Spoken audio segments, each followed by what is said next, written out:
ஆக்கிரமித்து கொண்டிருக்கக்கூடிய காலம். சொல்லப்போனால் இது ஒரு அதிசய கருவி, அற்புத கருவி. அலாவுதீன் விளக்கு, கை விளக்கு போல் நமக்கு ஒவ்வொருத்தருக்கும் கையில் அகப்பட்டிருக்கிற ஒரு கருவி.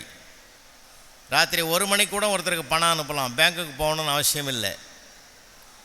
ஆனால் இந்த அதிசய கருவி ஐன்ஸ்டீனுக்கு கிடைக்கல, நியூட்டனுக்கு கிடைக்கல, என் பாட்டனுக்கு கிடைக்கல, பாட்டிக்கு கிடைக்கல, நமக்கெல்லாம் கிடைத்திருக்கிறது என்றால் இதை நாம் வைத்துக்கொண்டு ஆள வேண்டுமே தவிர இதற்கு நாம் அடிமையாகி விட்டு கொண்டிருக்கக்கூடிய சூழ்நிலை தான் இன்றைக்கு அதிகமாக இருக்கிறது. சொன்னப்போனால் ஒரு சாக் பீஸ் 1000 அறிவாளிகளை உருவாக்கும், ஒரு செல்போன் 1,00,000 முட்டாள்களை உருவாக்கும் என்று ஒரு அறிஞன் பேசினான்.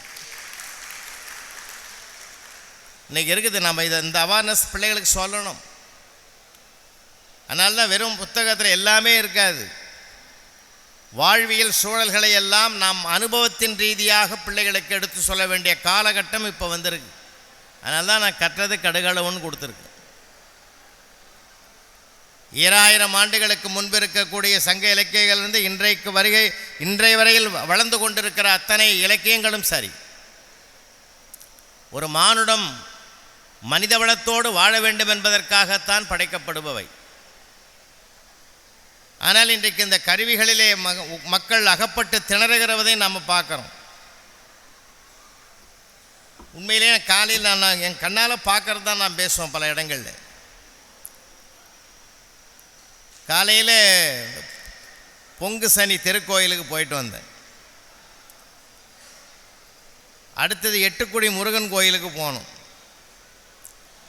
எட்டுக்குடி முருகன் கோயில் கர்ப்ப கிரகத்துக்கு முன்னாடி உள்ளே போய் நிற்கிறேன். அம்மா, அது குழந்தைக்கு அம்மா பாட்டி 2 பேரும் சாமி கும்பிட்டுங்கிறாங்க. இந்த குழந்தை கீழே உட்காந்துக்கிட்டு செல்ஃபோனில் படம் பார்த்துங்குது. அதாவது இன்றைக்கி இருக்கிற நிலைமை, ஒரு காலத்தில் குழந்தை அழுதால் தாத்தாவும் பாட்டியும் போட்டி போட்டு கொண்டு அந்த அழுகையை நிறுத்துவதற்கு ஏற்பாடு செய்வாங்க. அப்பா பூம்பூ மாடு மாதிரி தலையெல்லாம் ஆட்டிக்கிட்டு எப்படியாவது வேடிக்கையெல்லாம் காட்டுவார். இன்றைக்கு ஒன்றுமே பண்ண வேணாம். குழந்தை அழுவுதா, செல்லை ஆன் பண்ணி கையில் கொடுத்தா போதும், குழந்தை ஆஃப் ஆகி போகுது, செல்லு ஆன் ஆகி போகுது. எல்லா இடங்களிலும் நடக்கிற ஒரு ரொம்ப கஷ்டங்க. அதிலேயே பழகிடுது. கொஞ்ச நாள் பொறுத்து அந்த குழந்தைகிட்ட நீங்கள் வாங்க முடியல. அது அப்போ கொடுத்தது நாம தானே. தீதும் நன்றும் பிறர் தர வாரான்னு நம்முடைய இலக்கியம் சொல்லுது. நாம தான் கொடுத்தோம், நாமே போராடி வாங்க வேண்டியதாக இருக்குது. அது வளர்ந்த பிறகு கூட பாருங்கள், எல்லாருடைய வீட்லேயும் நைட்டில் உட்காந்து டின்னர் சாப்பிட்றான்னா சும்மா சாப்பிட மாட்டான். ஞாயிற்றுக்கிழமை மத்தியானம் தட்டில் சாப்பாடு போட்டு சாப்பிட்றான்னா சும்மாவை பார்ப்பான். டிவி ஆன் பண்ணிவிட்டு அதில் என்ன ஓடுதோ அதை வச்சு தான் பார்த்து சாப்பிட்றான். தான் சாப்பிட்றது கூட என்னான்னு தெரியாமலே சாப்பிட்ற ஆட்கள் அதிகமாக போயிட்டான் இப்போ, இல்லையா? அதுதான் அந்த அம்மா கூட சாப்பாடை போட்டு தட்டில் கொடுத்துட்டு உள்ளே கிச்சன்லேருந்து குரல் கொடுக்குது, டிவி பார்த்து சாப்பிடாதையா, டேஸ்ட்டு தெரியாதுன்னு. அவன் சொல்கிறான், அது டேஸ்ட்டாக இருந்தால் நான் ஏண்டி டிவி பார்க்குறேன்றான். அப்போது வளர்ப்பு எப்படியோ வாழ்க்கை அப்படி அமையும், இல்லைங்களா? நாம் எதனோடு பழகுகிறோமோ அதனுடைய வாசனை தான் நமக்கு வரும். நாம் எதுவாக மாற வேண்டும் என்று சதா நினைக்கிறோமோ நாம் அதுவாகவே மாறுவோம் என்பது தான் உபநிஷதம் போதிக்கிற உண்மையான சாரம். எண்ணங்கள் தான் வாழ்க்கை, எண்ணங்கள் தான் சொற்கள், எண்ணங்கள் தான் செயல்கள். அப்படின்னா ஒரு மனிதனுடைய தூய்மையான எண்ணங்களை வலிமையாக்குகிற மிகப்பெரிய ஆற்றல் வாசிப்பதில் மட்டும்தான் தூய்மையாக இருக்கிறது, முழுமையாக இருக்கிறது.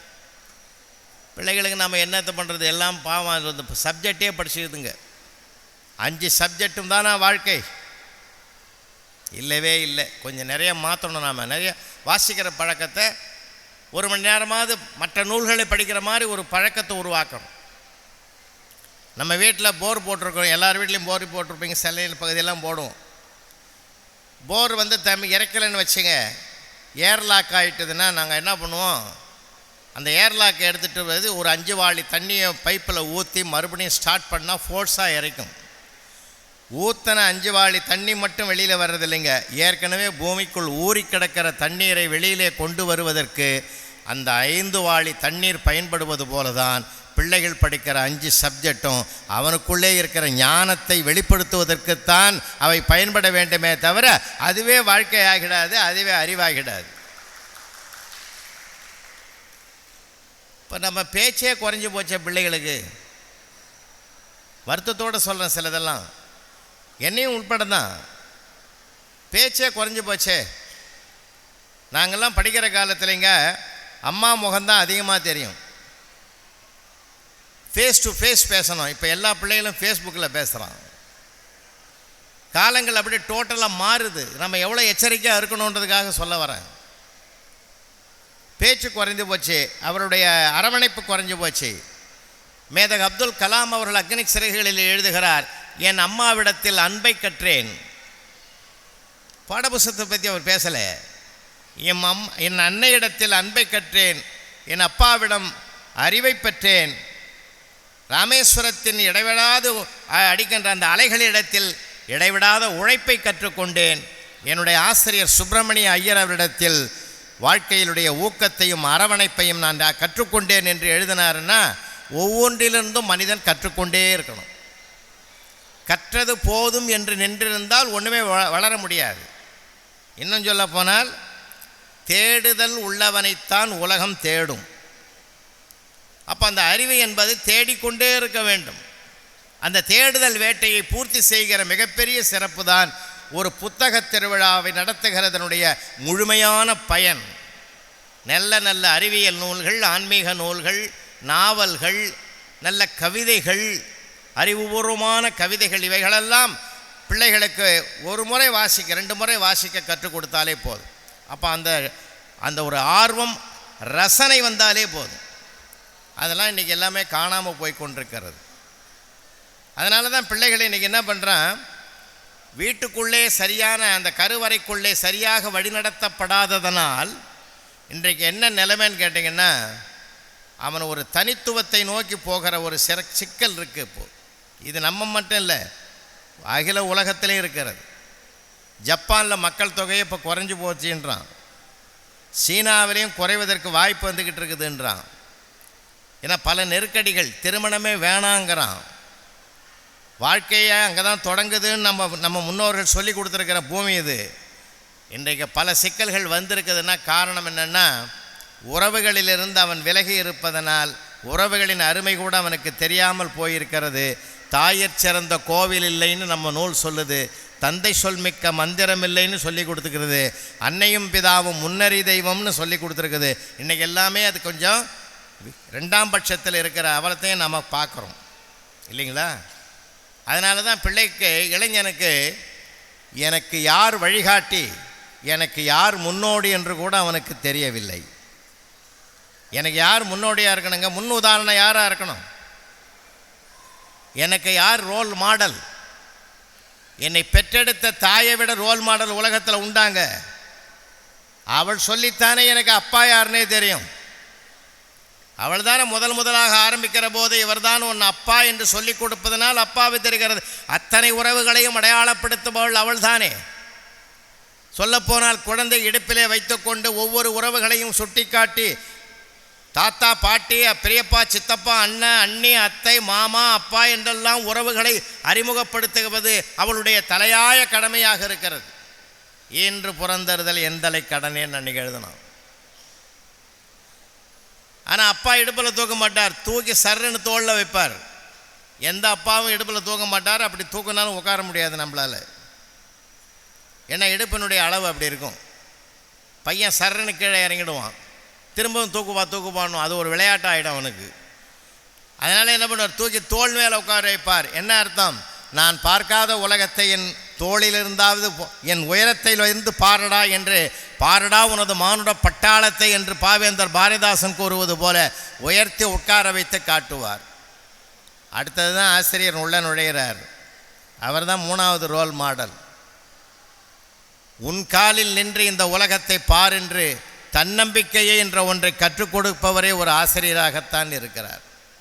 அதனால்தான் நான் அடிக்கடி சொல்வதுண்டு, கற்க கசடர கற்பவை கற்றபின் நிற்க அதற்கு தக என்று ஒரு நூலை வாசித்து நிமிர்கிறவனுடைக்காக எழுதப்பட்ட அந்த குறள் 7 சொற்களிலுமே துணைக்கால் இல்லாமலேயே திருவள்ளுவன் எழுதியிருக்கிறான். காரணம், கற்றவனுக்கு அதன்படி நிற்பவனுக்கு துணைக்கால் வேண்டாம், தன் காலே போதும் என்பதனால்தான் துணைக்கால் இல்லாமலே அந்த குறளை வரைந்து வைப்பதாக நான் கருதுகிறேன்.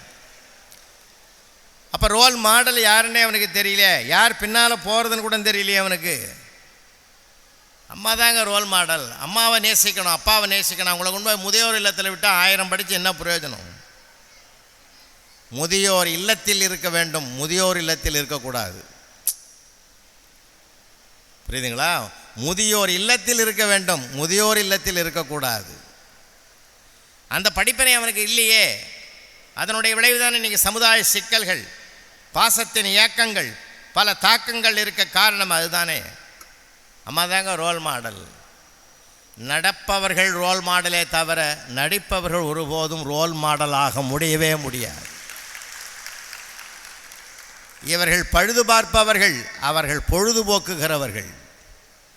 இன்றைக்கு இளைஞர்களுக்கு நம்ம எடுத்து சொல்ல வேண்டிய கால கட்டாயம் நிறைய செய்திகள் இருக்கு. நிறைய அர்த்தங்கள் நிறைய சொல்லணும் சார். நாம தான் சொல்லணும், விலகக்கூடாது. கேட்குறானே கேட்கல 2 தடவை உட்கார வச்சு கேட்டால் அவன் புரிஞ்சுக்குவான். எந்த குழந்தையும் நல்ல குழந்தை தான் மண்ணில் பிறக்கையிலே அவன் நல்லவனாவதும் தீயவனாவது அன்னை வளர்ப்பினிலே. தாய்க்கு எவ்வளோ பெரிய சிறப்பு இருக்குது, பொறுப்பு இருக்குது. தப்பான வழிகாட்டினாலும் தப்பாக தான் போயிடும். அண்மையில் ஒரு நிகழ்ச்சி, 4 வயசு பையன் நம்ம குழந்தைங்கிட்ட பேசுகிறதே இல்லையேம்மா. அது இங்கே நிறைய தாய்மார் இருக்கிறீங்க, உங்களெல்லாம் நான் வணங்கி கேட்குறேன் தாய், நீங்கள் தாம்மா அதிகமாக பேசணும்.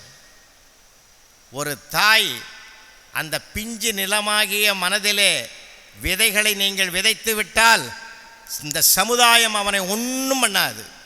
அவன் நம்பிக்கை நட்சத்திரமாக வருவான். சொல்ல வேண்டியதை நாம் மறக்காமல் சொல்லணும். ஒரு அம்மானா ஞாயிற்றுக்கிழமை காலையில் 10 மணிக்கு உட்காந்து டிஃபன் சாப்பிட்டு பையனை 4ஆம் கிளாஸ் படிக்கிற பையனை பக்கத்தில் உட்கார வச்சு 4 எத்தனைடான்னு கேட்டது.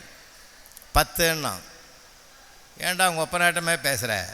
அந்த ஆள் எங்கே இருக்கிறார் பாவம், அவரை வம்புக்கு இழுத்து அந்த அம்மா திட்டுது. 4 மறுபடியும் விரல் விட்டு என்றா 10. தப்புடா, தப்பு. என்னம்மா தப்பு கண்டுபிடிச்சிட்டனே? என்ன தப்பு? 1 வாரமாக நான் உன்னை வாட்ச் பண்ணுறேன். கீரைக்காரமாக கூட நிறைய கீரை கட்டை கொண்டாந்து வைக்க இறக்குது. அரை மணி நேரமாக அது உயிரை வாங்கி 10 ரூபா சொன்ன கட்டை 2 ரூபா குறைச்சி 8 ரூபாய்க்கு வாங்குற. ஒரு நாளைக்கு உருளைக்கிழங்கு 2 ரூபா குறைச்சி வாங்குற. ஒரு நாளைக்கு முட்டைக்கோசை 2 ரூபா குறைச்சி வாங்குற. 1 வாரமாக டெய்லி சொன்ன விலையை கொடுத்து நீ வாங்குறதில்ல, 2 ரூபா குறைச்சி தான் வாங்குற. இப்போ நான் 4 8ன்னா நீ 2 குறைப்ப. ஆன்சர் தப்பாயிடும். இப்போ 4 10ன்னு சொன்னல, நீ 2 குறைச்சா கரெக்ட் ஆன்சர் 8 வந்துடும். அம்மாவே வெக்கப்பட்டா, ஓ நம்ம தப்பான பாதையை காட்டிட்டோமோ பிள்ளைக்கு, நாளையிலேருந்து நான் என்ன திருத்திக்கிறேன்னு. சார் நீங்கள் பிள்ளைகள் இடத்துல பேசி பாருங்களேன், என்ன அழகாக பேசுவான் தெரியுமா? உண்மையில் நான் ஐயா சொன்னாங்களே அறிமுகம் பண்ண 36, உண்மையில் அத்தனை ஆண்டுகளும் பிள்ளைகளை நான் ரொம்ப ரசிச்சவன். வாழ்க்கையில் மகிழ்ச்சியாக இருக்கணும்னா ஒரு விஷயம் சார், ஒன்று குழந்தையாக இருக்கணும், இல்லைன்னா குழந்தைகளோடு இருக்கணும்.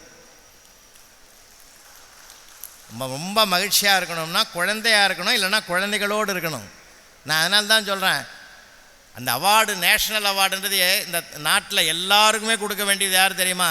இந்த ப்ரீகேஜியிலிருந்து 3rd ஸ்டாண்டர்டு வரைக்கும் இருக்கிற குழந்தையா டீச்சர்ஸ் இருக்காங்க பாருங்கள், அவங்க அத்தனை பேருமே நேஷ்னல் அவார்டியா. ஏன்னா அவங்க குழந்தையாக மாறணும் சார். அவங்க தானே குழந்தைகளுக்கு நிறைய கொள்முதல் பண்ணி கொடுக்குறாங்க நிறைய செய்திகளை. என்ன அழகாக பேசுகிறான் தெரியுமா? சமீபத்தில் நான் ஒரு மெடிக்கல் ஷாப்பில் சென்னையில் குரம்பேட்டில் மாத்திரை வாங்கலாம் நான் போய் நிற்கிறேன்.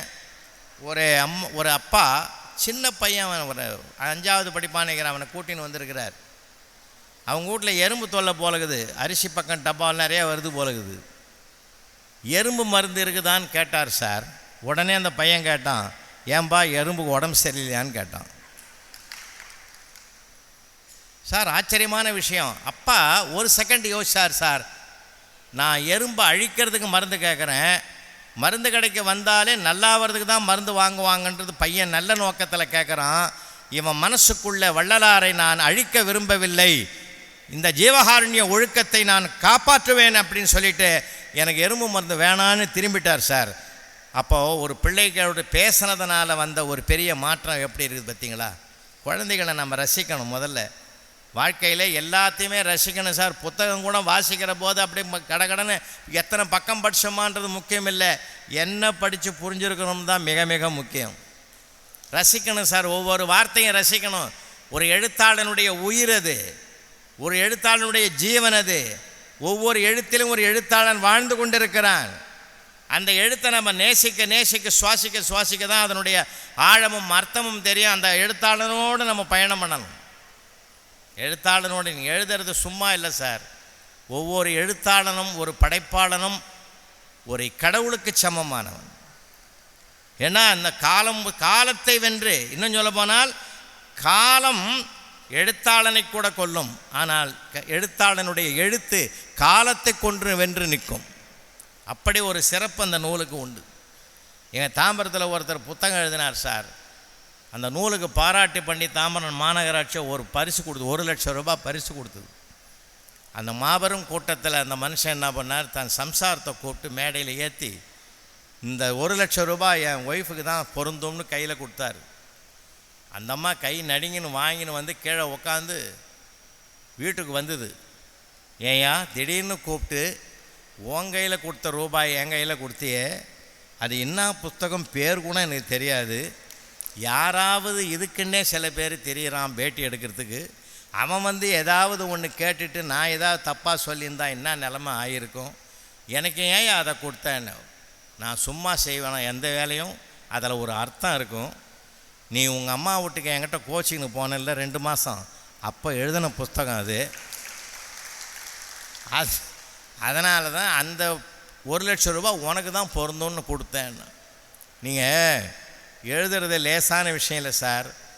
ஒரு நூல் ஒரு எழுத்தாளனுடைய ஒரு சுகப்பிரசவம். 10 மாதம் இருந்து ஒரு கரு பிறப்பது போல் அது ஒரு பிரசவம் சார். அது அப்படி ஒரு அருமையான ஒரு படைப்பாளன். அதிலெல்லாம் பிள்ளைகளுக்கு சொல்கிற போது இந்த பிள்ளைகளையும் நம்ம ரசித்தாதான் அந்த கருத்துக்களை கொண்டு போய் அந்த பிள்ளைகளுக்கு நாம் சொல்ல முடியும். நீங்கள் ரசிக்கணும் முதல்ல. அதனால தான் பிள்ளைகளுக்கு ரோல் மாடல் நம்பர் 1 அம்மா. அப்பா எவ்வளோ பெரிய ரோல் மாடல் தெரியுமா? சான்றோனாக்குதல் தந்தைக்கு கடனேன்னா இல்லையா? என்ன அருமையான செய்தி தெரியுமா? அந்த 2000 வருஷத்துக்கு முந்தி எழுதினாலும் அது எந்த காலத்துக்கும் பொருந்தும். அது சான்றோனாக்குதல்னா அந்த எல்லா பண்புகளையும் உருவாக்கி தருபவன் தந்தையினுடைய நடத்தை. அவர் தான் அசைக்க முடியாத ரோல் மாடல். ஒரு பேருந்தில் ஒரு 8 வயசு பையனை அழைச்சிட்டு அப்பா பயணம் பண்ணுறார். ஏறி உள்ளே வந்த உடனே கண்டக்டர் கேட்குறார், எத்தனை டிக்கெட்டு? 2 ஃபுல் டிக்கெட்டு கொடுங்க சார். சார் 1.5 போதும் சார், பையன் உயரம் கம்மியாக தானே இருக்கிறான், 8 வயசு ஆன மாதிரி தெரியலையே. சார் நீங்கள் ப்ளீஸ் 2 கொடுங்க. வேணாம் சார், அரை டிக்கெட்டு போதும், 4 ரூபாய் எதுக்கு வேஸ்ட் பண்ணுறீங்க, கொடுங்க சார். 1 மணி நேரம் பயணத்துக்கு பிறகு இறங்கி பையனை அழைச்சிட்டு கீழே இறங்குறாரு. கண்டக்டருக்கு மனசு கேட்கல. என்ன சார் 4 ரூபாய் வேஸ்ட் பண்ணீங்க? நான் தானே சொல்கிறேன், ஒன்றும் பிரச்சனை இல்லைன்னு சொல்கிறேன், நீங்கள் கேட்கல. சார் ஒரு 4 ரூபாய்க்கு ஆசைப்பட்டு இந்த பையனுக்கு 8 வயசு ஆகலைன்னு அவன் எதிர்க்க நான் சொன்னேன்னு வச்சுங்க, அவனுக்கே 8 வயசு ஆகிறது அவனுக்கே தெரியும். அவன் எதிர்க்கே 8 வயசு ஆகலைன்னு அவன் பொய் சொன்னான். நாளைக்கு வளர்ந்த பிறகு 4000க்கு 40,000க்கு 4 லட்சத்துக்கு அவன் பொய் சொல்லுவான். சார் ஒரு தப்பான பாதையை நான் முன் உதாரணமாக கொடுக்க விரும்பலைன்னாரு. பார்த்தீங்களா? இந்த ஒரு சிந்தனை தான் சார் ஒரு பிள்ளைக்கு வழிகாட்டுதல். தந்தை ரோல் மாடல், ஆசிரியன் ரோல் மாடல். சார் ஆசிரியன் ரோல் மாடல்னா சாதாரணமான ரோல் மாடல். இந்த மண்ணிலே நடந்திருக்கிற மகத்துவங்கள் எத்தனையோ. அம்மா அப்பா வச்ச பெயரு பீமாராவ் ராம்ஜின்னு. அந்த காலத்தில் கொடுமை காலத்தில் நீங்கள் என்னென்ன நடந்தது இந்த மண்ணில்ன்றது இன்றைக்கி இருக்கிற இளைய தலைமுறைக்கு தெரியல சார். அதனால தான் நம்ம வந்து திரும்ப திரும்ப அதை சொல்ல வேண்டிய அவசியம் இருக்கிறது. பார்த்தாலே தீட்டு என்று கருதிய காலம் இந்த மண்ணிலே இருந்தது. எவ்வளோ கொடுமை இருந்தது. நான் சொல்கிற வரலாறு உண்மையான வரலாறு, நீங்கள் தேடி பார்த்தா தெரியும். அந்த கிளாஸில் உட்காந்து படிக்கிற லாஸ்ட் பெஞ்சில் தள்ளி உட்கார வைக்கப்பட்ட அந்த பிள்ளை அவர் எழுதின பேப்பரை கூட வாத்தியார் தொட்டு திருத்தக்கூடாது என்ற கொடுமையான காலம் அன்றைக்கு இருந்தது. அந்த பிள்ளைதான் பிற்காலத்தில் அவர் எழுதிய சட்ட புத்தகத்தை அத்தனை பேரும் தொட்டு புரட்டுகிற காலமாக மாறி இருக்கிறது. சிந்தனை பண்ணுங்க. அம்மா அப்பா வச்ச பெயர் பீமாராவ் ராம்ஜி. அம்பேத்கர் என்பது ஒரு பிராமண ஆசிரியனுடைய பெயர். அந்த குழந்தையினுடைய அறிவையும் சிந்தனையையும் முயற்சியும் ஊக்கத்தையும் உற்சாகத்தையும் பார்த்து அந்த ஆசிரியர் மடியில் உட்கார வைத்து தான் கொண்டு வந்த சாப்பாட்டை குழந்தைக்கு ஊட்டி அந்த அறிவுக்கும் ஆசானாக விளங்கியதனால் தன் இயற்பெயரையே மாற்றிக்கொண்டு பிற்காலத்தில் ஆசிரியன் பெயரை நன்றியோடு அவர் அண்ணல் அம்பேத்கர் என்று நாம் உச்சரிக்கிற அளவுக்கு அவர் அந்த நன்றியை செலுத்தினார். அப்போ ஆசிரியர் role model. Sir, Pune board high school 7th standard class room, இது நடந்த வரலாறு. ஆசிரியர் உள்ளே போகிறார் வகுப்பறைக்கு. ஜன்னல் வழியாக ஒரு வாழைப்பழத்தோல் கீழே விடுது. ஓரக்கண்ணால் பார்த்துட்டு உள்ளே போன ஆசிரியர், யாரா போட்டதுன்னார். சொல்லுவான். போட்டவன் முதல் கொண்டு தெளிவாகிறோம். பின் ட்ராப் சைலண்ட். இந்திய தேசிய ஒருமைப்பாட்டையே நீ அங்கே பார்க்கலாம். வாத்தியார் கோவம் எல்லாம் பெஞ்சு மேலே இல்லை, மலை மலை 39 பேர் ஏறிட்டான், நில்லுண்டான், ஒருத்த மட்டும் உட்காந்துக்கிறான். நான் சொல்கிறது உனக்கு காதில் விடலை. விடுது சார், அந்த தவறை நான் செய்யவில்லை, நான் நிற்கணும், தண்டனை அனுபவிக்கணும். எதுதா பேசுகிற? சத்தியத்தை பேசுகிறேன் ஐயா. ஓ, சத்தியவானோ? போட்டது யார் சொல். காட்டி கொடுப்பதை ஒருபோதும் இந்திய இளைஞன் செய்ய மாட்டான். இப்போ மனசாட்சியோடு பேசுகிறேன். கெட் அவுட்டுன்னார், பைய தூக்கின்னு வெளியே போட்டான். வாத்தியாருக்கு பயம் வந்து பின்னாடி ஓடி போய், வாடா உனக்காக எல்லாரையும் மன்னிச்சு உட்கார வைக்கணும்னு உட்கார வச்சார். அந்த பிள்ளை தான் பிற்காலத்தில் இந்திய விடுதலைக்கு தலைமையேற்ற லோகமானிய பாலகங்காதர திலகர் என்று வரலாறு எழுதி வைத்திருக்கிற மிகப்பெரிய சரித்திரம். வகுப்பறையை தானே சார் தலைவர்கள் உருவாகிறார்கள். இந்த பிள்ளைகளெல்லாம் தாழ்த்தப்பட்டு ஒடுக்கப்பட்டு பிற்படுத்தப்பட்டிருக்கிற பிள்ளைகளும் மேலான இடத்துக்கு வர வேண்டும் என்று எத்தனை பெரியவர்கள் இந்த மண்ணிலே பாடுபட்டிருக்கிறார்கள். இந்த சமுதாய சிந்தனை, சமூக நீதி கருத்துக்களை கொண்டு வருவது லேசான விஷயமா சார்? இன்னைக்கு இருக்கிறவனுக்கு யாருக்கும் தெரியல. ஒரு நூல்கள் தான் அதை சேகரித்து கொடுக்கும். நமக்கு எல்லாம் தெரியும்னு நினைக்கக்கூடாது சார். நம்மை தாண்டி பிள்ளைகளுக்கு நிறைய தெரியும். அவனை கூட நிறைய பேசணும். நாம் தான் திரும்ப திரும்ப ஒன்றொன்னையும் சொல்லிக் கொடுக்கணும். சமீபத்தில் ஒன்றும் இல்லை சார், ஒரு அப்பா பிள்ளைய அழைச்சிட்டு ஆசைப்பட்டான். அப்பா நான் பட்டம் விடணும்பான்னு. பட்டத்தை உயரத்தில் பட்டத்தை விட்டார். பட்டத்தில் எது இணைஞ்சிருக்கும்? முக்கியமாக நூல். அந்த நூலை விட விட விட விட அது குறிப்பிட்ட இடத்துக்கு போகும். ஒரு இடம் உயரமான இடத்துக்கு போன பிற்பாடு அப்பா என்ன பண்ணார்? அந்த நூலை கட் பண்ணிட்டார், நூலை அறுத்துட்டார் சார். அந்த பட்டம் அது வரைக்கும் ஒழுங்காக போச்சு. இப்போ தாறுமாறாக சுற்றுது சார். அப்போது பையன் கேட்டான், ஏன்பா அதை தாறுமாறாக சுற்ற வைக்கிற? அப்பா சொன்னார், ஒரு விளக்கம் சொன்னார். அந்த பட்டம் ஒழுங்கான இலக்கை அடைவதற்கு துணையாக இருந்தது இந்த நூல்ரா. ஒரு மனிதனும் அந்த பட்டத்தை போல் உயர்ந்த இடத்தை அடைய வேண்டுமென்றால் அவன் படிக்கிற நூல்கள் ஒரு காரணம். அது மட்டுமல்ல, அந்த நூல்கள் தருகிற ஒழுக்கம்தான் அதற்கு மிகப்பெரிய காரணம் என்பதை உனக்கு புரிய வைக்கிறதுக்கு தான் நான் இதை பண்ணேன். பிள்ளைகளோட நிறைய நம்ம பேச தான் இந்த சிறப்பான கருத்துக்கள். நாம் நினைக்கிறோம் அவனுக்கெல்லாம் இதெல்லாம் எங்கே புரிய போகுது. நம்ம நினைக்கிறதே தப்பு. முதல்ல இப்போ இருக்கிற ஜென்ரேஷனில் பிள்ளைகளை பயங்கரமாகிறோம். நான் ஐஏஎஸ் ஆனால் அப்படின்னு ஒரு தலைப்பு கொடுத்தோம் நாங்கள் கிளாஸில். நாங்கள் ஐஏஎஸ் ஆனால் அப்படின்னு என்ன ஆகுன்னு போட்டிருந்தோம். 39 பையனை எழுத ஆரம்பிச்சிட்டான், ஒரே ஒரு பையன் எழுதலை. ஏண்டா எழுதலைன்னு கேட்டேன். என் பிஏ வரட்டும் சார், அது வரைக்கும் வெயிட் பண்ணுறேன்னா. அப்போவே அவன் ஐஏஎஸ் ஆகிட்டான். அவன் நீங்கள் நம்ம ரொம்ப ரொம்ப ரசிக்கணும். பிள்ளைகள் நிறைய பேசுங்க. இருக்கிற தாய்மார் பேசுகிறதே கிடையாது, சீரியலில் பார்க்குறது தான் அதிகமாகுது. இப்போ தயவு செஞ்சு சீரியல்லாம் பார்க்காதீங்கம்மா. அது மனநலத்துக்கும் கேடு, உடல் நலத்துக்கும் கேடு. இப்போ ரெண்டும் அது டாஸ்மாக்கு போனவனை கூட மாற்றிடலாம், ஆனால் சீரியலில் மூழ்கினவங்கள மாற்றவே முடியாது. ரொம்ப சிரமமாக இருக்குது. ஏன்னா அந்த மைண்டில் திரும்ப திரும்ப பார்க்க பதியுமா அது. மாமியாருக்கு உடம்பு சரியில்லைன்னு ஆட்டோவில் தூக்கி போட்டு டாக்டர்கிட்ட போய் ஃபஸ்ட் எய்டு கொடுத்த உடனே டாக்டர் சொன்னார், ரொம்ப பாராட்டுறேன்னு தாயே, ஒரு 5 நிமிஷம் லேட்டாக வந்தீங்கன்னா கூட அந்த அம்மாவை காப்பாற்றிருக்க முடியாது. உடனே அந்த அம்மாவனுடைய சீரியல் தாக்கம் வந்துடுது பாருங்க. நான் அப்போவே சொன்ன ஆட்டோக்காரங்கிட்ட, மெல்லமாக போடான்னு. ஏன்னா நம்முடைய மனம்தானே மனிதனை தீர்மானிக்கிறது சார். உடலுக்கு மருந்து இருக்குது, மனசுக்கு மருந்து சார். வாசிக்கிற புத்தகத்தை தவிர, அறிவுரை சார்ந்த கருத்துக்களை தவிர மருந்தே கிடையாது சார் உலகத்தில். எவ்வளோ இருக்குது, மகிழ்ச்சி தான் அதுக்கு காரணம். நிறைய இருக்குது. பிள்ளைகளினுடைய அறிவை நீங்கள் குறைவாக இடப்படாதீங்க, மடைமாற்றம் பண்ணணும். நம்ம இப்போ பிள்ளைகளுக்குதாகத்தான் இந்த புத்தக திருவிழாவில் நிறைய புத்தகங்கள் வாங்கி கொடுங்க. ஒன்று இல்லை, ஒரு பக்கம் படிடா, அதில் என்ன படித்தேன்னு எனக்கு சொல்கிறான்னு சொல்லுங்கள்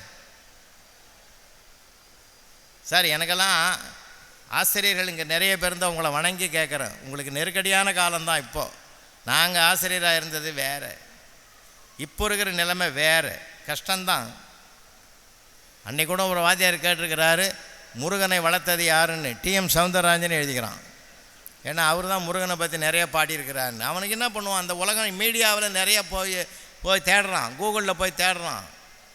அதனால் நான் என்ன சொல்கிறேன், பிள்ளைகளை அறியாமையில் இருப்பாங்க, அவங்கள மீட்டெடுக்க வேண்டிய பொறுப்பு நம்ம ஆசிரியனுக்கும் வழிகாட்டுகிற குருக்கு தான் அதிகமாக இருக்குது. இப்போது அவன் அறிவுக்கு பஞ்சம் கிடையாது சார். எங்கள் சானிட்டோரியத்தில் நீங்கள் யூடியூப்பில் போனீங்கன்னா அதுக்கு பார்க்கலாம், பேசியிருக்கேன். இருந்தாலும் நினைவுபடுத்துகிறேன். சானிட்டோரியத்தில் ஒரு பாரத் மாதா தெருன்னு ஒரு தெருவில் ஒரு ஸ்கூல் இருக்குது. அங்கே 8ஆம் கிளாஸ் படிக்கிற பையன் காலையில் போயிருக்கிறான். 7 மணிக்கு போகும்போது ஒரு பெரியவர் அங்கே டீ கடையில் வம்புக்குன்னே உட்காந்துருப்பார். அவர் எப்போ பார்த்தாலும் அவன் வம்புக்கு உட்காந்து போகிறவனை யாராவது ஒரு ஆளை பிடிச்சி இழுத்து அவனுக்கு டீ வாங்கி கொடுத்துட்டு அவனுக்கு இல்லாத ஒரு கேள்வியை கேட்டு, அவன் ஜென்மத்துக்கும் ஆன்சரே சொல்ல முடியாத ஒரு கேள்வியை கேட்டு அவனை குழப்புவார். அவன் குழம்பி நிற்கிறத பார்த்துட்டு அவருக்கு சந்தோஷப்படுவார். அப்படி ஒரு சேடிஸ்ட் அவர். அன்றைக்கி நிலைமை யாருமே கிடைக்கல. 8th ஸ்டாண்டர்ட் படிக்கிற பையன் மூட்டையை தூக்கின்னு போனான் முதுகில். அவனை கூப்பிட்டு பிஸ்கட் வாங்கி தரேன், சாப்பிட்றியாடானே, இதெல்லாம் ஒன்றும் வேணாம், எதுக்கு கூப்பிட்டான்னா. தாத்தா ஒரு கேள்வி கேட்குறேன், பதில் சொல்கிறான்னாரு. கேளு சீக்கிரம்னா. நான் டெல்லியிலேருந்து கல்கத்தாவுக்கு ஃப்ளைட்டில் போகிறேன். ஃப்ளைட்டு 800 கிலோமீட்டர் வேகத்தில் போகுது. அப்படின்னா என் வயசு என்ன கண்டுபிடின்னாரு.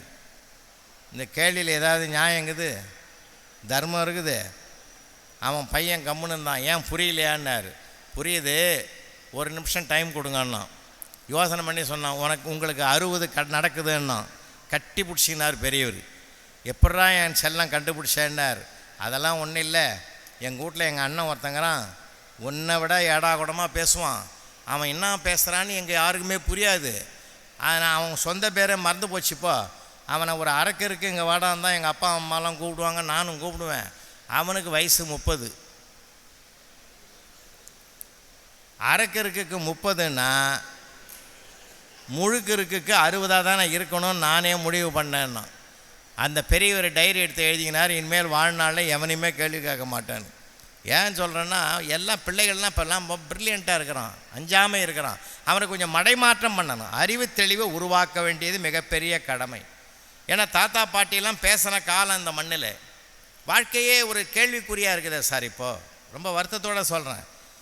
நம்ம ஒரு எல்லாம் வாழ்க்கையை கொண்டாடின மண்ணு சார் இது. வெறும் படிப்பு மட்டுமே வாழ்க்கையை கற்றுக் கொடுத்துடாது. வாழ்வியல் இருக்கக்கூடிய அன்பு, பண்பு, கருணை, இரக்கம், மனிதநேயம், உறவுகளை நேசிக்கிற அந்த ஆர்வம், இதை தான் எல்லாமே அவனை ஒரு மேலும் மேலும் அவனை மனிதனை மானுடத்தில் உயர்த்துகிற அம்சத்தை கொடுக்கும்.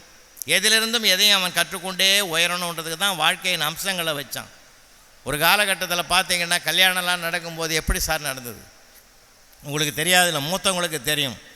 கல்யாண மண்டபத்துக்கு உள்ளே நுழைஞ்சாலே போதும், பெரியப்பா வாங்க, சித்தப்பா வாங்கம்மான்னு ஒரு உறவுகள் வாசலில் நின்று அப்படியே வாரி அணைக்கிற மாதிரி கூப்பிட்ட காலம்லாம் இருந்தது சார். இப்போ யார் கூப்பிட்றான்? மண்டபமே காலியாக கிடக்குது, ஒரே ஒரு பொம்மை நின்று கும்பிட்டு கிடக்குது. அது வர்றவனை கும்பிடுதா, போகிறவனை கும்பிடுதா, எவனை கும்பிடுதுனே தெரியல. ஒருத்தன் ராத்திரி 11:30 மணிக்கு நான் இறங்கி வரேன், அந்த பொம்மைங்கழியே உட்காந்து நானும் 1 மணி நேரமும் அவங்ககிட்ட ஃபோன் நம்பர் கேட்குறேன், கொடுக்க மாட்டேன்றேன்றான். அவன் எந்த மப்பில் இருந்திருப்பான் கொஞ்சம் யோசனை பண்ணி பாருங்கள். இன்றைக்கி காலங்கள் மாறி போச்சு. யாராவது கல்யாண பந்தியில் நம்மளை கூட்டு சாப்பாடு போடுறான்? நாம போய் நிற்கிறோம், வேறு வழியே இல்லைன்னு. உள்ளே போனோம்னா நம்ம எங்களுக்காக இடம் பிடிக்க, அதெல்லாம் பெரிய கூத்து சார். இப்போல்லாம் நமக்குன்னு ஒரு குரு போய் இடம் பிடிக்குது. நாம் போய் உக்காந்து அப்படி திருமணம்னா இலையை போட்டு பிற்பாடு திருமணம்னா நமக்கு பின்னாடி 50 பேர் வரிசையாக நிற்கிறான். நானே கேட்டேன், என்னப்பா இந்த ஆளுக்கு எல்லாமே நிற்கிறாங்கல்ல? இல்லை நாம் சாப்பிட்டு எழுந்ததும் அவங்க உடனே உட்காந்துக்குவாங்க, அதனால் நிற்கிறாங்க. அதில் நான் உட்காந்து சாப்பிட்டுங்கிறேன். எல்லா காய்கறி கூட்டெல்லாம் வச்சாச்சு, சாதம் வச்சாச்சு, சாம்பார் ஊற்றியாச்சு. ஒரு வாய் பிசைஞ்சு வைக்கிறோம். பின்னாடி நிற்கிற ஒருத்தர் சொல்கிறாரு, அவர் தான் அந்த ஒயிட் அண்ட் ஒயிட்டில் இருக்கிறாரு, புலவர் ராமலிங்க, நல்ல மனுஷன், டிவிலாம் வருவார். அவன் பக்கத்தில் இருக்கிறவன் ரொம்ப பசியாகிறான் போலுக்குது. அவரை பற்றி நான் கேட்கவே இல்லை, எதுக்கு சொல்லிங்கிறேன்றான். என்னை இழுத்து வச்சு மல்லுக்கு வரானுங்க. அப்போ நான் அதை காதில் வாங்கிக்கின்னு கம்முன்னு சாப்பிட்ணுன்னு அப்புறம் சாப்பிட்றேன்னா அதுக்கு அவன் சொல்கிறான், சும்மா சொல்லுவேன்னா இப்போ சீக்கிரம் சாப்பிட்ருவா இருப்பாருன்றான் சார். நான் அப்போ தான் சாம்பாருக்கே வந்துக்கிறேன். இன்னும் ரசம் இருக்குது, மோர் இருக்குது. உலகம் வேகமாக போய் கொண்டிருக்கிற உலகத்தில் கலாச்சாரம் மங்கி கொண்டு வருது, பண்பாடு குறைஞ்சிக்கிட்டு வருது. எது பண்பாடெல்லாம் நிறையா நம்ம பிள்ளைகளுக்கு தெரியல சார். ரொம்ப ரொம்ப வருத்தமாக இருக்குது. வெறும் பாடநூல் அறிவு மட்டுமே அவனை ஒரு உயரிய சிந்தனையாளனாக கொண்டு வந்துரும்னு நம்ம நினைக்கவே முடியாது. இப்போது அவனுக்கு பலதரப்பட்ட ஞானங்களை, வாழ்வியல் கருத்துக்களை எல்லாம் நம்ம கொண்டு போய் சேர்க்க வேண்டியது மிகப்பெரிய கடமை சார். அவனுக்கு நிறைய முயற்சி, உற்சாகம், பணம் சம்பாதிக்கிற ஒரு இயந்திரமான பிள்ளைகளை உருவாக்குவதற்கு இந்த உலகம் தயாராகிவிட்டது. தவிர இன்னொரு மனிதன் நேசிக்கக்கூடிய இதயமுள்ள பிள்ளைகளை உருவாக்குகிற பெருமிதத்தை இனி நாம் உருவாக்க வேண்டும் என்றால் நல்ல நல்ல நூல்களை எல்லாம் வாசிக்க அவனுக்கு கற்றுக் கொடுக்கும். அதனால தான் நான் மீண்டும் சொல்கிறேன், கடமையோடு நம்ம செயல்படணும். தாய்க்கு அந்த கடமை இருக்கிறது, தந்தைக்கு அந்த கடமை இருக்கிறது, ஆசிரியனுக்கு மிகப்பெரிய கடமை இருக்குது. எனக்கெல்லாம் ஆசிரியரை மறக்க முடியாது என் வாழ்க்கையில். 1ஆவதுலேருந்து 5ஆவது வரைக்கும் அந்த பனமலைப்பேட்டைன்ற கிராமத்தில் தான் நாங்கள் படித்து முடித்தோம். அந்த கிராமத்தில் பனைமரங்கள் நிறைந்திருக்கிற ஊர் அது. அந்த ஊரில் கிராமத்தில் கோவிந்தசாமி இருந்தாமல் எனக்கு பாடம் எடுத்தவர் ஓராசிரியர். அவர் வந்தால் பள்ளிக்கூடம், வரலன்னா லீவு. ஆனால் நாங்கள் டெய்லி நினைப்போம் சார், எங்கள் ஆசிரியர் வரணும்னு நாங்கள் வேண்டிக்கின்னு போவோம் சார். அவ்வளோ அன்பான ஆசிரியர், உயரமாக இருப்பார் சார். இதில் என்ன பண்ணுவார்னா, டெய்லி வாசிக்கிற பழக்கம் எனக்கு தான் கொடுப்பார். கிளாஸில் நான் தான் படிக்கணும். நீ படிறான்னுவார். 10 நிமிஷம் 15 நிமிஷம் நடத்துவார், அதை நான் படிக்கணும். அன்னைக்கு வகுப்பறையில் படித்த பழக்கம்தான் பிற்காலத்தில் மேடையில் பேசுகிற ஒரு பழக்கத்திற்கு காரணமாக இருந்ததுன்னா தயங்கவே கூடாது. உண்மையை சொல்கிறேன், தயங்கக்கூடாது சார். எங்கள் ஆசிரியர் பார்த்தாரு. ஒரு நாள் சித்திரை மாதம் ஏப்ரல் முதல் வாரத்தில், ஏப்ரல் மாதத்தில் 15 தேதி சித்திரை மாதத்தில் பள்ளிக்கூடத்துக்கு மதியானம் சாப்பாட்டுக்கு வீட்டுக்கு போனவர் வந்தார் சார். வந்தவருக்கு என்னமோ உடம்பு சரியில்லை போல. அப்போல்லாம் வசதியான பள்ளிகளும் இல்லை. ஒன்றிய பள்ளிலாம் எப்படி இருக்குன்றீங்க, பெஞ்ச் இருக்கிறதே பெரிய விஷயம். ஒரே ஒரு கட்டை பெஞ்சு, அந்த கட்டை பெஞ்சு உள்ளே போட்டு வச்சுருந்தார், ஓட்ட நாற்காலி உள்ளே இருக்கு. நாங்கள் பாடம் அந்த 40 பசங்களை உட்கார வச்சு அரியா உள்ளே வந்தார். எனக்கு ஒரு உடம்பு மாதிரியாக இருக்குடா, நான் ஒரு 10 நிமிஷம் ரெஸ்ட் எடுத்துகிட்டு வரேன், படிடான்னார். என்ன படிக்கிறதுன்னு கேட்டேன். இப்போ என்ன பீரியட் என்ன? சயின்ஸு சாருன்னு. என்ன பாடம் நடத்தணும் பார்? மனிதன் பற்றிய பாடம் சார். மனிதனை பற்றி படி. அப்போ தான் நான் வாசிக்கிறேன் சார், மனிதனை பற்றி படிச்சுக்கிட்டு இருக்கிறேன். இப்போ அவர் உள்ளே போனவர் அப்படியே ஒரு 4 முழ வேஷ்டி, சட்டையும் அவுத்துட்டார், பனியன் கடன் கிடையாது, அப்படியே படுத்துட்டார். 10 நிமிஷத்தில் கண்ணாயந்து போச்சு. திடீர்னு டெப்டி இன்ஸ்பெக்டர் ஜீப்பு வாசலில் நிற்குது. சத்தம் கேட்ட உடனே அவருக்கு, எப்போ எல்லாம் சில சத்தங்களை நம்ம கேட்டாலே நமக்கு அவேர்னஸ் வந்துடும். அந்த சத்தத்தை கேட்ட உடனே அவர் முடிச்சுக்கினார். நம்ம கல்வித்துறையிலேருந்து தான் வந்திருக்கிறாங்கன்னு எழுந்து நேராக வந்தார் சார். உள்ளேருந்து வெளியில் வந்தால் அவர் சட்டையை மாற்றுறது கூட நேரம் கிடையாதுங்க. அப்படியே எங்கள் முன்னாடி நின்னார். கட்டினா 4 முழ வேஸ்ட்டு, வேறு சட்டை கிடையாது, ஒன்றும் கிடையாது. எங்களை பார்த்தார். டெப்டி இன்ஸ்பெக்டர் வலது காலை வச்சு உள்ளே வராரு. அவரையும் பார்த்தா, அவர் லேசாக ஓரக்கண்ணால் பார்த்துட்டார். எங்களை பார்த்தார், அவரை கண்டுக்கவே இல்லை. அப்படியே எங்களை பார்த்து சொன்னார், சார் இங்கே கவனிங்கடா, விலா எலும்பு, இருதயம், நுரையீரல், வயிறு அப்படின்னார். டெப்டி இன்ஸ்பெக்டர் அப்படியே ரிவர்ஸில் போயிட்டார் சார். ஜீப்பில் போய் கண்கலங்கி உட்காந்துங்கிறார். டிரைவர், ஏன் சார் அழறீங்கன்னா, அந்த தெய்வத்தை கூப்பிடு. யார்? எங்கள் வாத்தியார். அவரும் பவ்யமாக கூட்டும் போனான். வெளியில் போன உடனே கண் கலங்குறாரு டிஐ. என்னத்துக்கு சார்? என்னங்க ஐயா இருந்துச்சு? ஒரு பையனை கூப்பிட்டு சட்டையை அவுத்துட்டு பாடம் நடத்த வேண்டியவர், உன் சட்டையை அவுத்துட்டு பாடம் நடத்துகிறேன்னா என்னையா சொல்லுவேன்? இந்த வருஷம் அவார்டே உனக்கு தான் ஐயா நான் ரெக்கமெண்ட் பண்ண போகிறேன் அப்படின்னாரு. என் ஊரும் ஒன்றும் கண்டுக்காத அப்படியே பவ்யமாக உள்ள வந்துட்டார் சார். அதாவது சூழ்நிலைக்கு நம்ம தாக்க வருகிற சூழ்நிலையாக இருந்தாலும் அதை மாற்றி தாங்குதலாக தக்க வைத்து கொள்ளுகிற திறமை இருக்குது பார்த்தீங்களா? இதுக்கு போகிறது தான் ப்ரெசன்ஸ் ஆஃப் மைண்டுன்னு சொல்லுவான். சமயோசித புத்தின்றது ஒன்றை கற்றுக் கொடுத்தார் சார் எங்களுக்கு. ஏன்னா ஒரு அறிவை விருத்தி செய்வதற்கு ஆயிரம் வழிகள் இருக்குது. அதனால்தான் அறிவை அகண்டமாக்குன்னா. வெறும் படிப்பு நூலறிவு மட்டும் இல்லைங்க. ஒரு பாட புத்தகத்தில் என்ன சார் இருக்குது? ஒன்றும் கிடையாது. சும்மா கொஞ்சம் அறிவு தான். அதுதான் அது. இவன் என்ன நினைக்கிறான்? இதுதே போதும், இதுதான் உலகம்னு நினைக்கிறான். அது அல்ல. அதையும் தாண்டி ஒரு அற்புதமான உலகம். ஒரு விஷயத்தை உங்களுக்கு நினைவுபடுத்துகிறேன். முதலாக நூல்களை வாங்கி கொண்டு வந்து வீட்டுக்குள்ளே நம்ம பூஜை அறை வைக்கிறோம், சமையல் அறை வைக்கிறோம், ஹால் வைக்கிறோம், எல்லாமே வைக்கிறோமே. இந்த நூலகத்துக்குன்னு ஒரு அறையை வைக்கணும்னு முதல் இந்த திருநாட்டில் யார் வச்சது தெரியுமா? மூதறிஞர் ராஜாஜி தான் முதலாக நூல்களுக்கான ஒரு இடத்தை ஒதுக்கி செயல்படுத்தினார். அகில உலக அளவில் சொல்கிறேன் நான் சொல்ல போகிற செய்தி. வேர்ல்டுலேயே அத்தனை நூல்களுக்கும், தான் படித்த நூல்களுக்கும், தான் வாங்குகிற நூல்களுக்கும், வாங்கி கொண்டிருக்கிற நூல்களுக்குமாக வீட்டுக்கு பக்கத்தில் இன்னொரு வீட்டை கட்டி அதை சேமித்தவர் தான் அண்ணல் அம்பேத்கர் என்பது மிகப்பெரிய வரலாறு. எவ்வளோ பெரிய விஷயம் சார் இது. பிள்ளைகளுக்கு நம்ம எதேதோ தெரியுது அவனுக்கு, இதெல்லாம் தெரியுமா அவனுக்கு? பேரறிஞர் அண்ணா அவர்கள் உள்ளே போய் நூலகத்தில் படிக்க உட்கார்ந்தார்னா அவர் எப்போ வெளியில் வராரோ அதுக்கு பிறகு தான் நூலகத்தையே மூடுவாங்க. எவ்வளவு அறிவு பசி சார். அவருக்கு ஆப்ரேஷனுக்கு ஃபிக்ஸ் பண்ணியாச்சு. இந்த ஆப்ரேஷனை ஒரு நாள் தள்ளி போடுங்கன்னார் சார். ஏன்னு கேட்டபோது, நான் படிக்க வேண்டிய புத்தகம் இன்னும் சில பக்கங்கள் இருக்கிறது, அதை முடிச்சுட்டு வர்றேன்னார் சார். தன் உயிருக்கு உத்தரவாதம் இல்லாத போது கூட தான் படித்த நூலை முழுமை பெற வேண்டும் என்று அவ்வளவு ஆர்வமாக படித்தார்னா அவரால் தான் அவர் பேரறிஞர் என்று நாம் அழைத்து கொண்டு வணங்குகிறோம். எவ்வளோ பெரியது.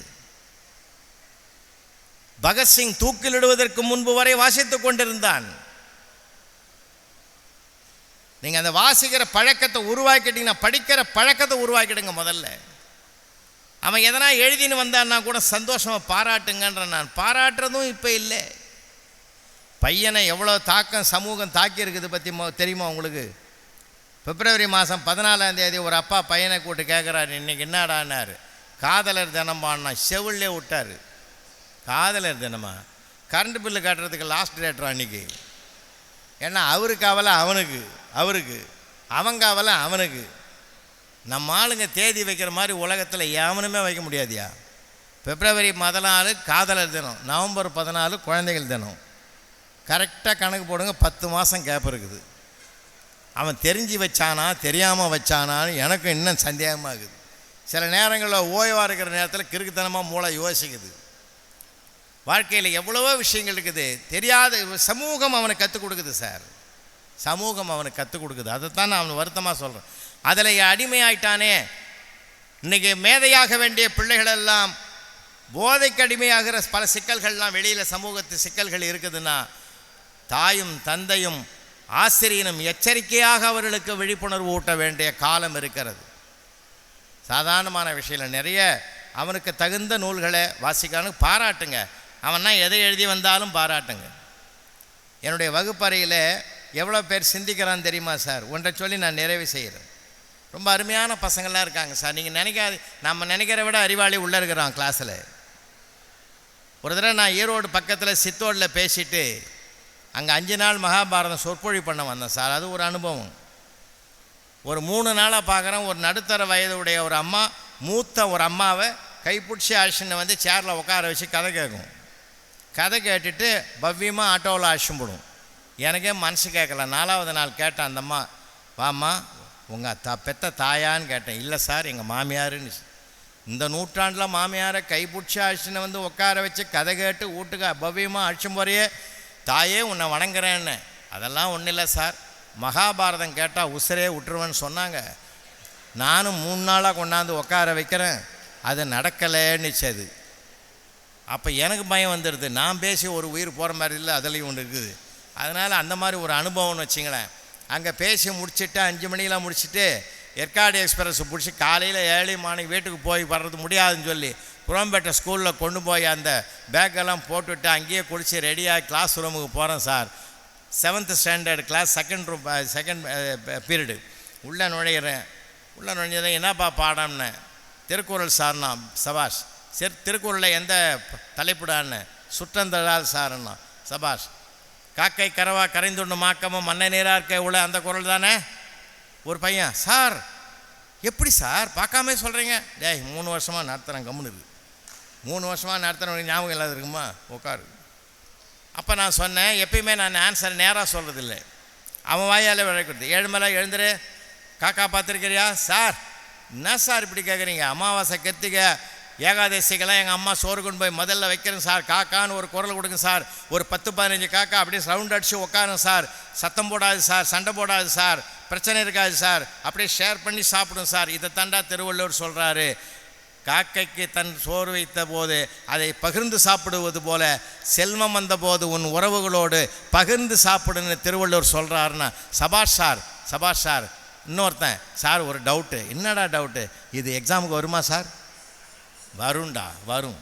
ஏன்டா கேட்குற? நான் இதை அப்படியே இந்த சீனை மனசில் வச்சு எழுதிடுவேன் சார். சரி சரி உட்காரு. எல்லா பிள்ளைகளுக்கும் சந்தோஷமாக இருக்கான் சார், ஒருத்தன் மட்டும் அமைதியாக இருக்கணும். ஏண்டா தம்பி உனக்கு புரியலையான்னு. சார் நீங்கள் நடத்தி எனக்கு புரியாமல் இருக்குமா சார்? அதான் ஒன்று. என்னடா ஒன்று? என்ன சொல்லு. நான் பார்த்தது வேறு, நீங்கள் சொல்கிறது வேறு. ஆனால் திருவள்ளுவரும் தப்பு பண்ண மாட்டார், நீங்கள் தப்பாக சொல்ல மாட்டீங்க. டேய் சொல்ல வேண்டியதை சொல்கிறா, டென்ஷன் ஆகிட்டாது. இல்லை சார், நேற்று ஞாயிற்றுக்கிழமை எங்கள் தெருவில் பொன்னமான ஒரு பாட்டி முருகன் வடையும் சுட்டி விற்குது சார். 4 மணிக்கு நான் அந்த பக்கம் கிராஸ் பண்ணேன் சார். ஒரு காக்கா வந்து ஒரு வடையை தூக்கும் போய் சார், நான் பாட்டிக்கு முட்டி வலி ஃபாலோ பண்ண முடியாது, நான் பின்னாடியே போனேன் சார். அந்த வடையை தனியாக தான் காலுங்களை வச்சுக்கிட்டு உச்சி மரத்தில் உட்காந்து கடைசி வரைக்கும் அது மட்டும்தான் சாப்பிட்டதை தவிர நீங்கள் நினைக்கிற மாதிரி உங்கள் காக்காயும் கூப்பிடல, இனத்தையும் கூப்பிடலன்னு. இது உண்மையாக இல்லையங்க? 100க்கு 100 உண்மை சார். இது அதிர்ந்து போனேன். நான் மாட்டிக்கினேடா, என்னடா பண்ணுறது, இவனுக்கு ஆன்சர் சொல்ல தெரியலையேன்னு. சார் சொல்லுங்கள் சார்ன்றான். நான் சொன்னேன், முருகா என்னை காப்பாற்றுன்னேன். முருகன் காப்பாற்றிட்டான் சார். பீரியடு முடிஞ்சு பெல் அடிச்சிட்டான். பெல் அடிச்சிட்டானேன்னு சொல்லிட்டு நான் சந்தோஷமாக வெளியேறேன். அவன் சொல்கிறான், அடுத்த டீச்சர் வர்றதுக்கு 5 நிமிஷம் ஆகும் சார், அதுக்குள்ளே நீங்கள் சொல்லுங்கண்ணா. எவ்வளோ பெரிய கேள்வி பிரமாதமாக கேட்டுக்கிற, அது எப்படா உடனே சொல்ல முடியும்? ஃபேண்டாஸ்டிக் கொஸ்டின் அப்படின்னு அவனுக்கு இப்படியே மழிப்பு பாராட்டிட்டு வீட்டுக்கு வந்து ராத்திரி போகிற தூக்கம் இல்லை. அதே மாதிரி 7th ஸ்டாண்டர்டு என்னுடைய பெண்ணு கேர்ள்ஸ் ஹைஸ்கூலில் படிக்கிறவ ஒரு ஆன்சர் சொல்லிட்டு போனான் சார். அவங்ககிட்ட டிஸ்கஸ் பண்ணியிருந்தேன். அந்த ஆன்சர் சொல்லிவிட்டு ஸ்கூலுக்கு போனான். போன பிற்பாடு அப்புறம் தான் நினச்சி பார்க்குறேன், அது சந்தோஷமாக நான் ஸ்கூலுக்கு வரேன். எவன் நேற்று கேள்வி கேட்டானா காம்பவுண்டுக்கு வெளியில் நிற்கிறான் சார். ஐயா வணக்கம், எங்கே லீவு போட்டுருங்களோன்னு பார்த்தேன்னா. டேய் உன் நேரம் அப்படி தான் பேசுவேன், நீ போ, நான் வரேன் போன்னு. கிளாஸுக்கு உள்ளே நுழையிறான் சார். 2வது பீரியடு. நேற்று நான் கேட்ட கேள்விக்கு ஐயா பதில் சொல்லுவாருன்னு அவன் அனௌன்ஸ் பண்ணுறான். எவனுமே அங்கே கேட்கல, அவன் அனௌன்ஸ் பண்ணுறான். சரின்னு போய் உட்காந்து எல்லாரும் அந்த பையனுக்கு ஒரு கைத்தட்டல் கொடுங்கடான்னு. யாருடைய கேள்வி நியாயம் என்று நீங்கள் ஏற்றுக்கொண்டு பாராட்ட தயாராகி விடுகிறீர்களோ அதற்கு பிறகு நீங்கள் சொல்லுகிற அத்தனை பதிலையும் அவன் ஏற்றுக்கொள்ளுவான். இதுதான் இந்த ஒரு உளவியல். நான் பாராட்டினேன், அத்தனை பேர் கைத்தட்டினா பாரு. அவன் ஒரு மாதிரி ஆகிட்டான். சபாஷ், என்னடா இந்த மாதிரிலாம் சிந்திக்கிறீங்கடா, ரொம்ப அருமைடா, ரொம்ப அருமைடா அப்படின்னு சொல்லிவிட்டு அப்புறம் தான் சொன்னேன், நான் வள்ளுவர் சொன்னதாக நான் சொன்னதும் உண்மை, அவன் பார்த்ததும் உண்மை. இந்த ரெண்டுமே 2 விதமான கருத்துக்களை நமக்கு தெரிவிக்கிறது. என்னென்னா, மனிதனே, நேர்மையாக வருகிற பொருளுக்கு தண்டனை கிடையாது, உன் இனத்தோடு பகிர்ந்து கொள் என்று வள்ளுவர் சொல்லுகிறார். இவன் பார்த்த காட்சி என்ன தெரியுமா? தவறாக வருகிற பொருளுக்கு தண்டனை உண்டு, அது என்னோடு போகட்டும், என் இனத்துக்கு வர வேண்டாம் என்று அது தனியாக சாப்பிட்டதுன்னு. உடனே அவன் எழுந்து நின்று சபாஷ் அப்படின்னா. அவன் சொல்லி நான் சொல்லணும், என் தலையை எடுத்து நான் சொல்லி அவன் சொல்கிறான். அதோடு நான் வந்திருக்கலாம்ல. நம்ம வாய் சும்மா இருக்காது. எப்பயும் நீ உண்மையை பேசி பழகிட்டதுனால இது கூட என் 7th படிக்கிற என் பொண்ணு தாண்டா சொல்லி கொடுத்தான்னு அதானே பார்த்தேன் நான். அப்படின்னா நீ யோசிக்க மாட்டேன்னு அர்த்தம் இல்லை? என்ன ப்ரில்லியண்ட்டாக பிள்ளைகள் யோசிக்க பார்த்தீங்களா? நீங்கள் பேசணும் சார், பிள்ளைகளோட பேசி பாருங்களேன், என்ன அழகான பதில் முத்து முத்தாக வரும் தெரியுமா? நம்ம பேச மறந்துட்டோம். எப்போ பார்த்தாலும் அவனுக்கு பிடிக்காத ஒரே ஒரு வார்த்தை தான் கேட்குறோம். ஹோம் ஒர்க்கை எழுதிட்டியா, ஜென்ம விரோதி மாதிரி நம்மளை பார்க்குறான். அதை கேட்காதீங்க, மற்ற விஷயங்களை அவனை பகிர்ந்து பேசி நம்ம வழிக்கு கொண்டாடணும் சார். இங்கே பெண் பிள்ளைகள்லாம் இருக்கிறீங்க, எப்பயுமே பெண் பிள்ளையை பெற்றவர்கள் ரெட்டிப்பு மகிழ்ச்சியாக இருங்க. ஆண் பிள்ளை பிறந்தால்தான் ஒரு மகிழ்ச்சி இருக்கட்டும், பெண் குழந்தை பிறந்தால் 2 முறையில் மகிழ்ச்சி அடைங்க. இன்றைக்கி பொறுப்பாகவும் சிறப்பாகவும் செயல்படுபவர்கள் பெண் பிள்ளைகள் தான் இந்த நாட்டில் அதிகமாக இருக்குது. அதுவும் தமிழ்நாட்டில் 54% பெண்கள் பணியில் இருக்கக்கூடிய ஒரு சர்வே இந்தியாவில் எந்த மாநிலத்திலும் கிடையாது. அதனால்தான் நம்முடைய மாண்புமிகு தமிழக முதல்வர் அவர்கள் பெண் கல்விக்காகவே எத்தனை திட்டங்கள், எவ்வளவு செயல்பாடுகள் சிந்தித்து பார்க்கணும். கல்லூரி வாசல் கனவாகிவிடக்கூடாது என்பதற்காக மாதம் 1000 ரூபாய் கொடுத்த அந்த பிள்ளைக்கு கல்வி பயில்வதற்கு அவர் ஒரு தந்தை ஸ்தானத்தில் இருக்கிறார் என்று சொன்னால் சிந்தித்து பார்க்க வேண்டும். எவ்வளவோ பெருமைகள் இருக்குது. நான் நிறைய கண்டுபிடிச்சி வச்சுக்கிறேன். கிளாஸ் ரூமே நான் வகுப்பறை அனுபவங்கள்னு புத்தகம் எழுத போகிறேன். பையனுக்கும் பொண்ணுக்கும் வேறுபாடு நிறையா இருக்குது சார். நான் அப்பப்போ சொல்லி மகிழ்வது உண்டு. ஒரு கேள்விக்கு ஆன்சர் தெரிஞ்சால் மட்டும்தான் சார் ஒரு பொண்ணு எழுதும், தெரியாட்டாலும் பக்கம் பக்கமாக எழுதுகிறோம் நம்மால் தான். ஒரு தடவை கேட்டு இந்த பூகம்பம் எப்படி வரும்னு எந்த பொண்ணும் எழுதலை சார். ஆனால் ஒரு பையன் பின்னி எடுத்துட்டான் சார். வானம் வெடித்து சிதறும், பூமி பிளக்கும், கடல் கொந்தளிக்கும், பெருக்கெடுத்து ஓடும் வெள்ளத்தில் எங்கள் தமிழையா போய்விடுவான்னு என்ன தான் சார் எழுதினான்.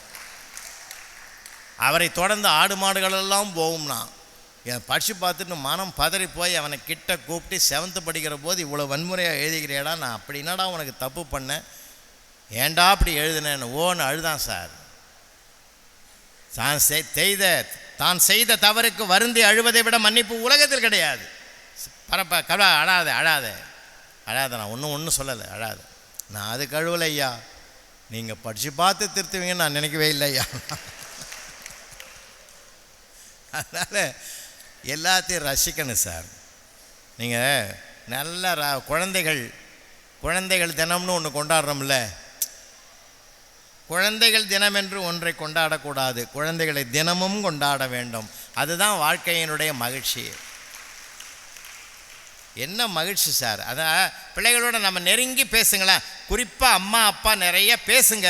பேச பேச பேச பிற்காலத்தில் அந்த குழந்தைகளிடத்தில் நாம் பேச மறந்ததுனால்தான் செல்போனில் இருந்து பல பேர் பேச பல பிரச்சனைகள் விஸ்வரூபம் எடுக்குது. என்னுடைய நம்பிக்கை என் அம்மா மேலையும் என் அப்பா மேலையும் அசைக்க முடியாமல் வைத்து விட்டால் என்னை இந்த சமுதாயம் எதுவும் செய்ய முடியாது. அந்த நம்பிக்கை நட்சத்திரமாக அம்மாவும் அப்பாவும் பிள்ளைகளோடத்தில் பேசணும் நிறைய விஷயம். இன்றைக்கி கொஞ்சம் விலகி இருக்கிறதுனால தான் பல சிக்கல்கள் உள்ளே நுழைகிறது. அம்மா அப்பா தான். 2வதுங்க, இப்போ இருக்கிற பிள்ளைகளுக்கு பெற்றோர்களுக்கு ஒரே ஒரு பிரச்சனை என்னன்னா, குழந்தைகளை எப்படி வளர்க்குறதுன்றது மிகப்பெரிய சவாலாக இருக்குது. ஒன்றுமே பண்ண வேணாம், அதிகமான பாசத்தையும் காட்ட வேணாம், அதிகமான கண்டிப்பையும் காட்ட வேணாம். அந்த குழந்தைகள் மேலே நம்பிக்கை வைங்க. என் பிள்ளை கெடமாட்டான், என் பிள்ளை நான் நினச்சபடி வருவான்னு அவன் காதுபட அப்பப்போ அம்மாவும் அப்பாவும் நம்பிக்கை வார்த்தை பேசுனீங்கன்னா அவன் தவறான வழிக்கு போகிற போது கூட என் அம்மாவும் அப்பாவும் என் மேலே நம்பிக்கை வச்சுருக்காங்க, அதை நான் கெடுக்க மாட்டேன்ற ஒரு உணர்வு வந்த பிறகு அவன் நிமிர்ந்து நிற்பான். நம்பிக்கை தான் இன்றைக்கி அவனை வளர்க்கும், நல்லா வளர்க்கும். ஏன்னா அன்றைக்கெல்லாம் இருந்தது 7-8 பசங்க இருந்தது, கவலை இல்லாமல்.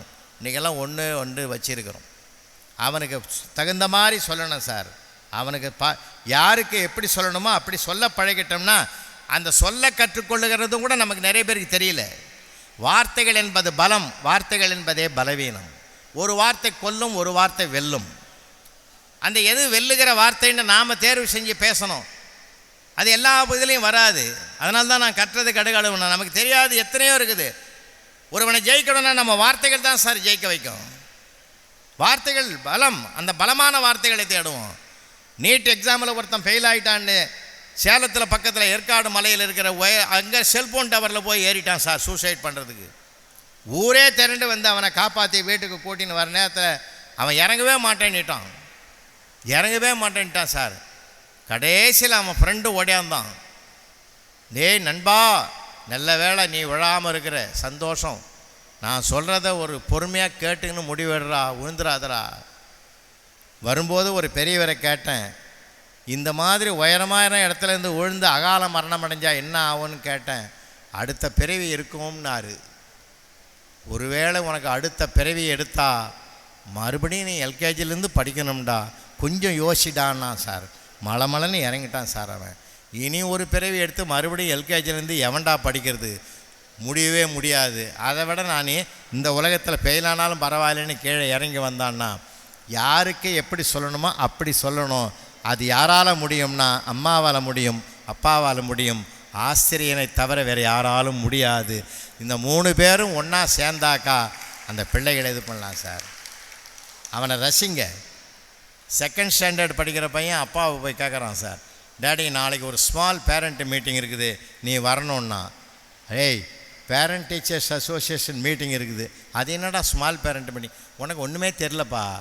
நீ நானும் எங்கள் மிஸ்ஸு 3 பேர் மீட் பண்ணுறோம், இது ஏதோ தப்பு பண்ணிட்டு வந்துக்குது, உங்கள் அப்பாவை கூட்டின்னு வாடான்னுக்கிறாங்க.